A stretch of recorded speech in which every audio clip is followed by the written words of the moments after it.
Hey guys, today we're going to be looking at the Crunchyroll Anime Awards and looking at who was nominated, who I think won, and then why I think they won, and then also who actually won, and then maybe if I'm wrong, we'll guess why we thought it went that way instead. And by the way, I haven't seen who won or anything of that nature before making this video, so don't worry, I'm going in completely blind. And yeah, smash the like button for the YouTube algorithm, really helps us out, and subscribe for more educational content around anime, manga, and webtoons. And let's get right into it. So we're gonna start off with the film of the year. There's a couple nominees here. I've seen a few of these. There is Haikyuu, The Dumpster Battle, Look Back, Mononoke the Movie, My Hero Academia, You're Next, Spy Family, Code Whites, and The Colors Within. 3 of these are Shonen Jump titles. There's Haikyuu, My Hero Academia, Spy Family. I don't think that Spy Family and My Hero Academia won because I think that these are non-canon anime movies, and while those can be quite exciting, I didn't see a lot of strong sentiment around it, other than it was just fun and entertaining. I know that Haikyuu was canon to the end of the Haikyuu anime franchise, which was a really smart idea, by the way, to release it in theaters. But also I heard that there was a stronger sentiment around the Haikyuu movie than there was like My Hero Academia, You're Next, and Spy Family, Code White. The Colors Within was a anime movie that I kind of heard a little bit about. It's about music, about slice of life. I think it was a bunch of kids starting a band, but I didn't hear a lot about it, besides the like G Kids anime trailer that came out. So there was not a lot of marketing for it. There was not a lot of like fan-made videos that were circulating on social from it. So I don't know if the community reacted like super strongly to that one. And Mononoke the movie I just did not hear about, period, which, you know, I'm not saying that I should have heard about everything that's popular, but low-key, if I didn't hear about it and I didn't see any marketing for it, then I'd assume that most people have not seen this thing. So, because I mean, I'm the anime guy, I guess, I don't know. Look Back, in my opinion, had the strongest sentiment. You know, it's done by Tatsuki Fujimoto, the creator of Chainsaw Man. I think it was made based off of a one-shot that he did, which is, I think, like 90 plus pages. Overall, that the movie was really well done, really well directed, and it had really strong sentiments on social when it was released. So I think that just had like a lot of critically acclaimed reviews. So if I were to pick 2 that had the potential to win this Film of the Year award, it'd be like Look Back at number 1, Haikyuu at number 2, based on like what I think people enjoyed the most out of these titles. So I'm gonna say Look Back. Look Back. Oh, fire. Anime Film of the Year winner, Look Back. I think Look Back was just a really strong movie, honestly. And it had a lot of marketing behind it and was critically acclaimed and also popular. So the critics liked it and the fans liked it. And it was a standalone movie as well. So I think it was just overall the best chance to win this Film of the Year award. So we're right on that one. Best continuing series: Bleach, Demon Slayer, My Hero, One Piece, Oishi no Ko, or Spy Family. I don't think it's Bleach, even though I have a lot of love for Bleach. I think Bleach is a huge inspiration for me and my series, but I think that, one, there was a huge gap between when Bleach ended its previous season and then releasing 1,000 Year Blood War Arc, which means that there was a huge gap where the fans were not getting any sort of content. And then when 1,000 Year Blood War Arc was announced, it was released on Hulu because the rights were snapped up by Disney, and not a lot of people were watching it on Hulu. So, you know, the only people really watching it were people who had Disney Plus already or people who were pirating it. So I don't think that Bleach was accessible enough to gain enough hype. I think that there were some people who were hyped about Bleach, 1,000 Year Blood War Arc, but I don't think that it was popular enough, to be honest. And again, that's not the indicator for whether or not this is a successful series or not, but kind of, sort of, I feel like for these awards, that kind of matters. Though I do think that Bleach holistically was a really strong production, really good animation, really good everything, just not popular due to a number of different circumstances. Demon Slayer, I think, has always been popular. Every season has been popular, really strong animation. Every single movie has been popular. I think it broke like some enormous records with the Mugen Train movie. So I think that Demon Slayer is a pretty strong contender just because it's pretty popular. My Hero, super strong, but I think it's quite consistent. I think that it's consistently like good. You know, I think everyone's like, oh, this is a really good season, but no one's ever telling me like My Hero Academia is like mind-blowing me this season. You know, I feel like it's consistently delivering strong, consistent good. But I feel like Demon Slayer would probably beat it in, again, a popularity contest and also like an overall even production contest. Though I do think that My Hero Academia is better written. but that's just my take. I'm not even, that's just a manga thing now. One Piece, I think, has the bigger fan base. It is the biggest franchise out of any of these. In fact, it's the biggest franchise out of the entire anime industry. But do I think it is the best continuing series? Would I think that it has more traction than Demon Slayer? Fudge. One Piece, I think it's tough because it's hard to get in for the earlier parts, so newer anime fans are not watching One Piece because the early parts of One Piece are quite slow. Don't get me wrong, it's a great series, especially the new animation that's happening in the recent arcs are some of the best in the game by Toei Animation. But I think that the first 100 episodes are quite a hard watch, whereas Demon Slayer is optimized for today's market. It's fast-paced, the animation is really strong, every single episode feels like a movie, and that's what the One Piece is trying to do with their new Studio Wit animation that's coming out with Netflix, the One Piece remake. So if I were to pick, I think those One Piece and Demon Slayer are probably my top two for best continuing series. Oishi no Ko and Spy Family I don't think are strong enough contenders. I think Oishi no Ko was popular season 1, season 2 I haven't heard that much about. Spy Family, I feel like the same thing. Season 1 was really popular, season 2 people were not as invested in that series as they were in season 1. And again, very strong productions, very strong IPs, but compared to these other ones, maybe not on the same level. So I'm gonna go Demon Slayer first, One Piece second, just because I think that more newer anime fans will find Demon Slayer more accessible versus older anime fans are more likely to consume One Piece and continue One Piece. So let's see. Oh, Attack on Titan won the Global Impact Award. Congratulations. Best continuing anime series, Demon Slayer. Okay, there we go. Demon Slayer. Dude, we're 2 for 2. Best new series. Damn, these are crazy.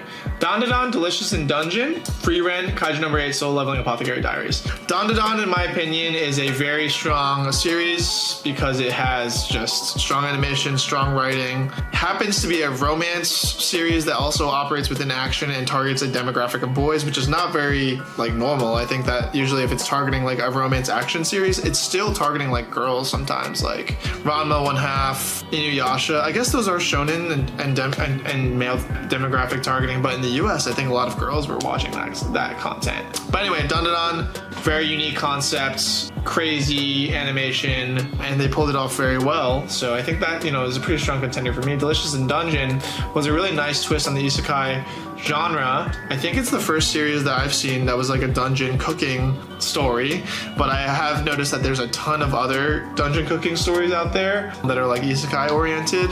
Studio Trigger did a really good job on the animation, and the story obviously took a pretty intense twist for me in general, and so I think that it holistically was a very well-made animation. I think it's below Dandadan in terms of my thoughts on what is going to win this category. Above Dandadan would be Free Ren. I think Free Ren is holistically the strongest, one of the strongest, if not the strongest anime that came out in the last year. I think that the animation was strong, the characters were strong, the music was strong, everything was strong in Free Ren. Kaiju number 8, I think, is fine. I think it was good, which is why I don't think it will win this. I think it was just good. Soul Leveling, I think, had really strong animation and was building off a lot of what made Soul Leveling the webtoon really strong, which is strong art and strong action and strong aura farming. So I think that Soul Leveling, in my opinion, of all these series is probably the most popular, but I would still put Free Ren at the top above Soul Leveling because I think holistically the Free Ren production was popular and had a stronger production and stronger story than Soul Leveling. But I'm not sure. I feel like in a popularity contest, Soul Leveling might win. But I'm gonna put Free Ren at 1, Soul Leveling at number 2. I think Apothecary Diaries was a strong holistic series, but I think that most of the demographic that's probably watching Apothecary Diaries is actually female, which means that because there's not girls and boys watching, it might not win because at the end of the day, it's just kind of a popularity contest, right? But Apothecary Diaries I did think was more of a drama. It is a drama with, no punching and kicking, and very strong drama, very strong main protagonist. But yeah, I think, would not win Best New Series, unfortunately. So yeah, I think I'm gonna put Free Ren at 1 and Soul Leveling at 2. And then, maybe Dandadan at 3. Let's see. What's Soul Leveling? Okay. So here's the thing. I don't think I'm completely wrong. I'm a little bit surprised that Soul Leveling beat Free Ren for Best New Anime Series. I'm wondering if part of it is a bias because Soul Leveling the second season came out and Free Ren's second season didn't come out, or if it's just that Soul Leveling was just that popular. Should I be upset about this? Probably not, because Soul Leveling is a webtoon that turned into an anime, and I work in the webtoon industry, so yeah, maybe that's a dub for my industry on the low-key side. Okay, cool. Best original anime. I haven't seen any of these, except I saw a little bit of Not Ninja Kamui, and I've seen a little bit of Metallic Rouge, and Buchigiri I heard of. I think this is a Studio Mappa series. Girls Band Cry, I have no idea. Jellyfish Can't Swim in the Night. This sounds kind of like a slice of life series. Metallic Rouge is a Studio Bones sci-fi mech series. Ninja Kamui is a Adult Swim series that was done by one of the directors of Jujutsu Kaisen. The thing about Ninja Kamui is that they had a lot of production issues. The earlier episodes delivered very strongly, but the later episodes were perceived to be very poor in quality. And then Train to the End of the World, I have no idea. So if I had to pick one, I would probably say Metallic Rouge. I feel like Metallic Rouge holistically has a better team behind it, but I also didn't finish it, guys, so I actually have no idea. I'm kind of just guessing. I don't think it's Ninja Kamui because I feel like that project was like really not well received. So let's see. Okay, I'm just completely wrong, I guess. What the hell? Okay, Ninja Kamui, why would it win? All right, let's look here. Of all these series, what is the highest one that had the most marketing behind it? It's probably Ninja Kamui, which is probably why I would say that maybe it won, because Ninja Kamui had Adult Swim, which is owned by Cartoon Network, which is owned by Warner Bros, and therefore has the most money and marketing behind it. A lot of these other ones I haven't even heard of. Metallic Rouge I've only heard of because of TikTok showing me clips. Buchigiri was a Studio Mappa title, and I saw clips on TikTok as well, whereas Ninja Kamui had actual marketing behind it. So maybe that's the reason. I can't really say. If you think you have a reason why you think Ninja Kamui won Best Original Anime, please let me know, because that makes no sense to me. So anyway, Best Animation. Wow, okay. We're looking just at animation here. Dandadan, Delicious in Dungeon, Demon Slayer, Free Ren, Kaiju number 8, Soul Leveling. If I had to think about it, Best Animation, probably coming out of Demon Slayer or Free Ren or Soul Leveling. I think Dandadan had strong animation, but nothing that was beyond Delicious in Dungeon or Kaiju number 8. I think all of them really, all these kind of have insane animation. When you think about it, like all these anime are some of the best, yeah, just like super strong animation. Like I couldn't have thought, like usually there's just like one anime that stands out like as insane animation, but like these all have like pretty crazy animations. So I'm gonna say Demon Slayer at 1, because I think Demon Slayer holistically is renowned for having really strong animation. Like you think Demon Slayer, I don't even think about the story, honestly. I don't think about the characters even. I think about like the animation, and the fights are freaking crazy. Soul Leveling I feel like is a close second, because I think Soul Leveling again is fully a franchise that is reliant on the art side, which is the art and the animation was what, you know, really made Soul Leveling really popular. And that's not a bad thing, right? Like I think that the webtoon relied on the art, and the Soul Leveling anime relied on the animation and the art. So I think that, you know, without those things, it wouldn't have been as successful. So I think that Soul Leveling is known for its animation. And then Free Ren at number 3, because I think that when you think of Free Ren, you don't think of the animation first. I think you think of like a lot of other things, like, you know, the color or the character design.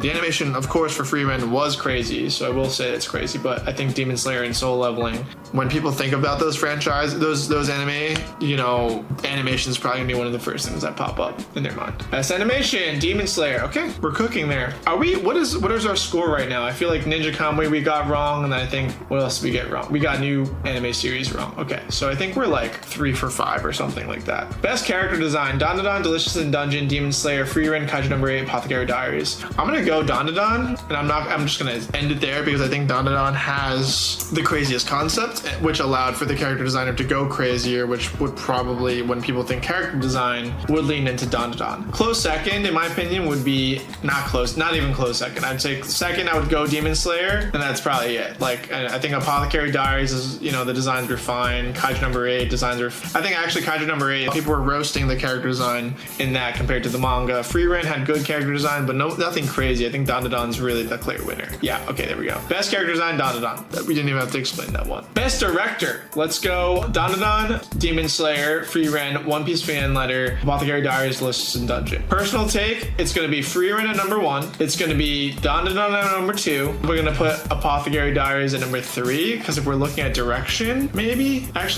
Demon Slayer at number 3. I don't know. Either way, I think Free Ren's probably the best one. I think holistically, Free Ren was the one that just was like a holistic, strong production. So I'm gonna vote that one and just check it. Okay, dude, I'm freaking cooking. Free Ren is the best director. Makes sense. Holistically, strong production. They cooked on that one. All right, let's look at since we're running out of time here, let's just, I think I'm gonna have to skip a lot of these other ones. I'm actually curious on best action anime, so let's do this one real quick. Bleach, Dandadan, Demon Slayer, Kaiju number 8, solo leveling, Windbreaker. It's gonna be solo leveling. Wait.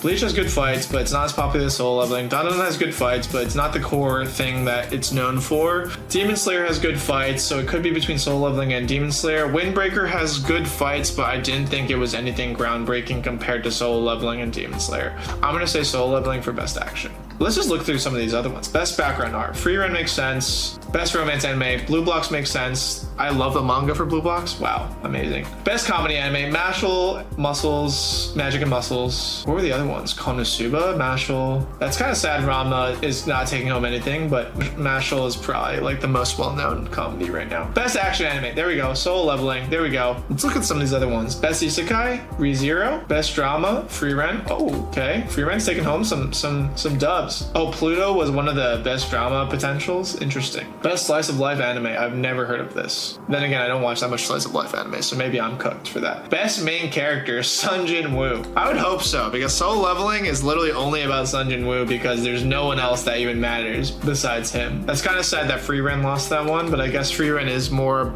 about other characters than just Free Ren. But Free Ren's name is in the title, so that kind of sucks. Kafka, no. Okarune's fun, but no. Mao Mao. I don't think like the boys would vote for her, unfortunately. Momo, Dandadan, no. Wow, they had 2 Dandadan characters for best main character. That's kind of cool, but they both lost. Fern from Free Ren won. Okay, out of all these choices, I think that makes sense for me because honestly, I think Fern was like fun, but I didn't think she kind of lacks a lot of emotion, which is why I never got into her that much. Must protect at all cost character, Anya Forger. Okay, classic, like no one's complaining about that one. Best anime song, the Dandadan theme. Okay, that's also pretty solid. What else did they have? Did they not put the soul leveling opening? Oh, they did. Okay, I guess this one was the most iconic. This one was trending on TikTok for a while. All right, let's go now. Let's look at the Anime of the Year award because that's how I want to end this video. Anime of the Year: Dandadan, Delicious in Dungeon, Free Ren, Kaiju number 8, Soul Leveling, Apothecary Diaries. I feel like it's not Kaiju number 8. Crunchyroll, why do you keep putting Kaiju number 8 in here? I feel like it's because they were part of the production committee in some way. Soul Leveling, they were also part of the production committee there. Free Ren, I think is, I'm gonna go Free Ren, Soul Leveling 2, Dandadan 3, because I think that Delicious in Dungeon, while strong, is not mainstream enough. Free Ren was pretty much like critically acclaimed and strong and mainstream. Soul Leveling, not critically acclaimed, but very popular, very strong, very mainstream. Apothecary Diaries is too much. I feel like just not a lot of the boys are not enough boys are watching this. And again, you might say like, oh, like boys don't matter, you know, for anime. They kind of do. Honestly, there's a lot of boys that are voting on this thing, and I think that like a lot of the most popular anime are just boy driven, in my opinion. And again, I can go into a completely different video on this, but the easiest way to explain it usually is that girls are more likely to watch anything. Like girls will watch anything about fighting, romance, drama, whatever it is, but boys are less likely to do that, especially younger boys. And younger boys are more likely to watch just stuff that's just for boys, and they won't watch stuff that's just for girls, which is unfortunate. So you end up usually with a divide there. And that's particularly in the anime space. Yes, okay, wait, Anime of the Year? Guys, I think it's gonna be Free Ren. Free Ren 1, Soul Leveling 2, Dandadan 3. Let's check it. Let's see what it is. It's gonna be, oh shit. Guys, it's Soul Leveling. This one I'm kind of worried about because I feel like Free Ren is holistically a stronger title or anime. But Soul Leveling is quite popular. I do know that, you know, Soul Leveling is very interesting. People who don't even watch anime that I know, like will like talk to me about Soul Leveling because like this is like their gateway anime, right? But at the same time, like you don't know, you know, if you were to name any other character other than the main character, Sun Jin Woo, like could you do that? Like I can't. I don't know. Soul Leveling, in my opinion, it's kind of like Jujutsu Kaisen winning. You know, I feel like it's very strong on the animation side. Jujutsu Kaisen, I feel like really falls off in terms of the story and character development compared to a lot of other titles that are out there. And Free Ren, I feel like is the more critically acclaimed, but also like just like a stronger story, stronger characters. Makes me wonder like what the future of the most popular anime are going to be. Like, is it always going to be titles that are very focused on action and animation versus like other things that are more, you know, themes oriented or character driven or, you know, stuff like that. Interesting. Solo Leveling 1. That one I'm kind of like a little bit like I'm